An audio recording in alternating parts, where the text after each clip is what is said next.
ನಮಸ್ಕಾರ ವೀಕ್ಷಕರೇ, ವಿಶೇಷ ಕಾರ್ಯಕ್ರಮಕ್ಕೆ ಸ್ವಾಗತ. ನಾನು ಪ್ರತಿಮಾ ಭಟ್. ತಾಯಿಗಿಂತ ಬಂಧುವಿಲ್ಲ, ಉಪ್ಪಿಗಿಂತ ರುಚಿಯಿಲ್ಲ ಅನ್ನೋ ಮಾತು ಎಷ್ಟು ಅರ್ಥಗರ್ಭಿತ ಅಲ್ವಾ? ಈಗ್ಯಾಕೆ ಈಗಾದೆ ಮಾತು ಅಂತೀರಾ? ಅದಕ್ಕೆ ಕಾರಣ ಇದೆ. ಇವತ್ತು ಕರುಣಾಮಯಿ ಸಹೃದಯಿ ಮದರ್ ತೆರೆಸಾ ಅವರ ಜನ್ಮದಿನ. ಈ ವಿಶೇಷ ಸಂದರ್ಭದಲ್ಲಿ ನಾವು ನಿಮಗೆ ಒಬ್ಬ ಅಮ್ಮನನ್ನ ಪರಿಚಯಿಸ್ತಾ ಇದ್ದೀವಿ. ಕುಷ್ಠರೋಗದಂತಹ ಭೀಕರ ಕಾಯಿಲೆಯಿಂದ ನರಳಾಡುತ್ತಿರುವವರ ಪಾಲಿನ ಸಂಜೀವಿನಿ ಆ ತಾಯಿ. ತನ್ನವರನ್ನ ಬಿಟ್ಟು ಬಂದು ಕೊಳಗೇರಿ ಜನರನ್ನೇ ಬಿಗಿದಪ್ಪಿ ಸಂತೈಸುವ ಕರುಣಾಮಯಿಯ ಕತೆ ಹೇಳ್ತೀವಿ. ಅದೇ ಈ ಹೊತ್ತಿನ ವಿಶೇಷ.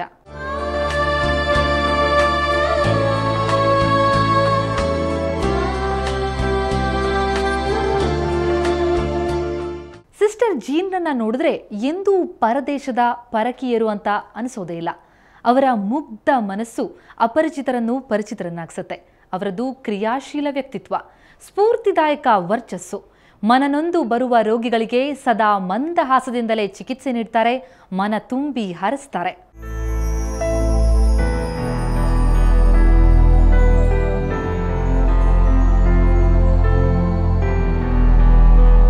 ಅದು ನಿಷ್ಕಲ್ಮಶ ನೋಟ, ಮನಸೆಳೆಯುವ ಮಂದಹಾಸ. ಮೊದಲ ಸಾರಿ ಕಂಡಾಗಲೂ ಬಹುದಿನಗಳಿಂದ ಬಲ್ಲ ಆತ್ಮೀಯ ಭಾವ. ಹೌದು, ಸಿಸ್ಟರ್ ಜೀನ್ರನ್ನ ಕಂಡ ಪ್ರತಿಯೊಬ್ಬರಿಗೂ ಅನಿಸುವುದು ಹಾಗೆ. ಬೆಂಗಳೂರಿನ ಸುಮನಹಳ್ಳಿ ಹಾಗೂ ಸುತ್ತಮುತ್ತಲಿನ ಜನರ ಪಾಲಿನ ಆಶಾಕಿರಣ ಈ ಸಿಸ್ಟರ್ ಜೀನ್.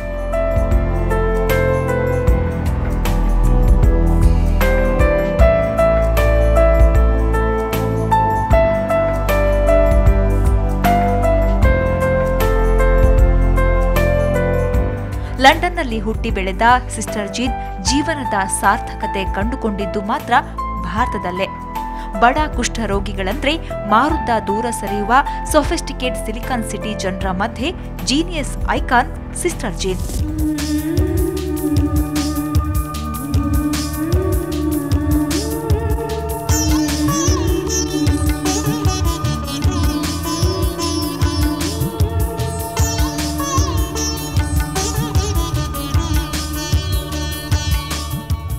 ಕುಷ್ಠರೋಗದ ವಿರುದ್ಧ ಕ್ರಾಂತಿ ಸಾರಲೆಂದೇ ಭಾರತಕ್ಕೆ ಬಂದವರು ಸಿಸ್ಟರ್ ಜೀನ್. ಆಗ ಅವರಿಗೆ ಭಾರತದಲ್ಲೇ ನೆಲೆಯೂರುವ ಉದ್ದೇಶವೇನೂ ಇರಲಿಲ್ಲ. ಸ್ವಯಂ ಸೇವಕಿಯಾಗಿ ಭಾರತಕ್ಕೆ ಬಂದ ಸಿಸ್ಟರ್ ಕುಷ್ಠರೋಗಿಗಳ ಸೇವೆಯಲ್ಲಿ ತನ್ನನ್ನು ತಾನು ಮರೆತಾಕೆ. ದೈಹಿಕವಾಗಿ ಬೆಂದು ಮಾನಸಿಕವಾಗಿ ನೊಂದು ನರಳುವ ಕುಷ್ಠರೋಗಿಗಳಂದ್ರೆ ಸಿಸ್ಟರ್ ಜೀನ್ಗೆ ಎಲ್ಲಿಲ್ಲದ ಪ್ರೀತಿ. ಅವರ ದಯನೀಯ ಸ್ಥಿತಿ ಕಂಡು ಮಮ್ಮಲ ಮರಗುವ ಸಿಸ್ಟರ್ ತಮ್ಮ ಜೀವನವನ್ನು ಅಸಹಾಯಕರಿಗಾಗಿ ಮುಡುಪಾಗಿಟ್ಟವರು. ಇಷ್ಟು ಚಿಕ್ಕ ವಯಸ್ಸಿನಲ್ಲಿ ಬಂದು ಅವರು ಸಿಸ್ಟರ್ ಜೀನು ಅನ್ನೋರು ನನಗೆ 30 ವರ್ಷ ಸೇವೆ ಮಾಡಿ, 30 ವರ್ಷದಿಂದ ನಮ್ಮ ಮಕ್ಕಳಿಗೆ ಬುಕ್ಕು, ಬಟ್ಟೆ, ನಮಗೆ ಬಟ್ಟೆ, ಸಾಕ್ಸು, ಕನ್ನಡಕ ಎಲ್ಲ ಸಹಾಯ ಮಾಡಿದ್ದಾರೆ.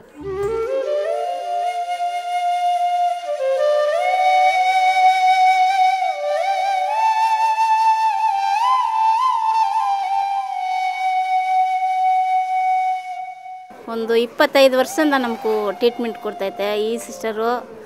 ನಮ್ಮ ಮರಿಯ ಸಿಸ್ಟರು ಸುಮ್ಮನಲ್ಲಿಂದ ಬಂದು ಅವ್ರಿಗೆ ನಮ್ಮ ಕಾಲು ಕಟ್ಟು ಅದೆಲ್ಲ ಕಟ್ತಾ ಇದ್ದಾರೆ. ನಮಗೂ ಕಾಯಿಲೆನೂ ವಾಸ ಆಯಿತು.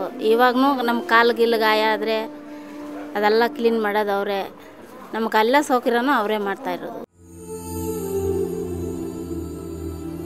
ಕುಷ್ಠರೋಗಿಗಳ ಸೇವೆ ಮಾಡಬೇಕೆಂಬ ಮಹದಾಸೆಯಿಂದ ಭಾರತದಲ್ಲೇ ನೆಲೆ ನಿಂತ ಸಿಸ್ಟರ್ ಜೀನ್ ಆಯ್ದುಕೊಂಡದ್ದು ಬೃಹತ್ ಬೆಂಗಳೂರು ಮಹಾನಗರವನ್ನ. Silicon city, garden city, hi fi ನಗರ ಅಂತ ಬಿರುದು ಗಿಟ್ಟಿಸಿಕೊಂಡಿರುವ ಬೆಂಗಳೂರಿನಲ್ಲೂ ಕೊಳಗೇರಿ ಇದೆ, ಮಾರಣಾಂತಿಕ ರೋಗಗಳಿಂದ ಆ ಜನ ನರಳಾಡ್ತಾ ಇದ್ದಾರೆ ಅಂತ ದೂರದ ಲಂಡನ್ನಿಂದ ಬಂದ ದಾದಿಗೆ ಮನವರಿಕೆಯಾಗಿತ್ತು. ಕೈಲಾಗದೆ ನರಕಯಾತನೆ ಅನುಭವಿಸ್ತಾ ಇದ್ದ ಆ ಮುಗ್ಧರಿಗೆ ಅಕ್ಕರೆ, ಆರೈಕೆಯ ಅವಶ್ಯಕತೆ ಇದೆ ಅನ್ನೋದನ್ನ ಅರ್ಥ ಮಾಡಿಕೊಂಡಿದ್ದು ಸಿಸ್ಟರ್ ಜೀನ್ರ ಮಾತೃ ಹೃದಯ.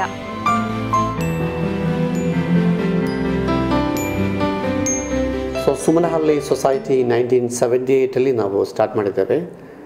ಇಲ್ಲಿ ಮುಖ್ಯವಾಗಿ ನಾವು ಕೆಲಸ ಮಾಡ್ತಾ ಇರೋದು ಕುಷ್ಠರೋಗ ಬಾಧಿತರ ಜನರಿಗೆ ಮತ್ತು HIV AIDS ಬಾಧಿತ ಜನರಿದ್ದಾರೆ, ಅಂಗವಿಕಲರಿದ್ದಾರೆ.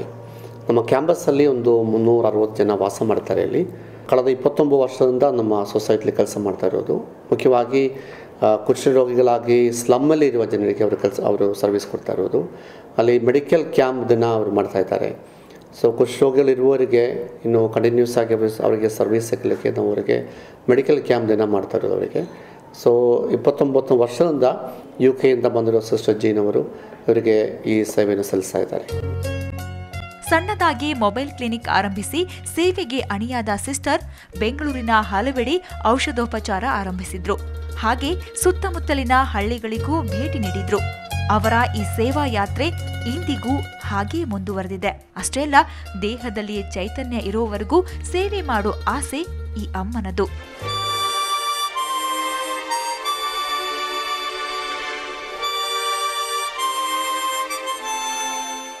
ಸುಮನಹಳ್ಳಿ ಸೊಸೈಟಿಯಲ್ಲಿ ಎಷ್ಟೋ ಮಂದಿ ನಿರಾಶ್ರಿತ ಕುಷ್ಠರೋಗಿಗಳು ಆಶ್ರಯ ಪಡೆದಿದ್ದಾರೆ.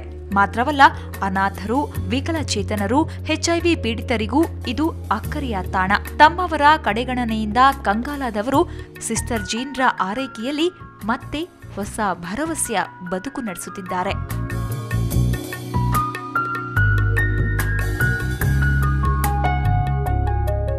ಅಷ್ಟಕ್ಕೂ ಸಿಸ್ಟರ್ ಜೀನ್ಗೆ ಭಾರತದಲ್ಲೇ ನೆಲೆಸಿ ಕುಷ್ಠರೋಗಿಗಳ ಸೇವೆ ಮಾಡಬೇಕು ಅಂತ ಅನಿಸಿದ್ಯಾಕೆ? ಆಗ ಅವರಿಗೆ ಎದುರಾದಂತಹ ಕಷ್ಟಗಳೇನು? ಅದೆಲ್ಲದರ ಬಗ್ಗೆ ತಿಳಿಯೋಣ ಒಂದು ಪುಟ್ಟ ಬ್ರೇಕ್ನ ನಂತರ.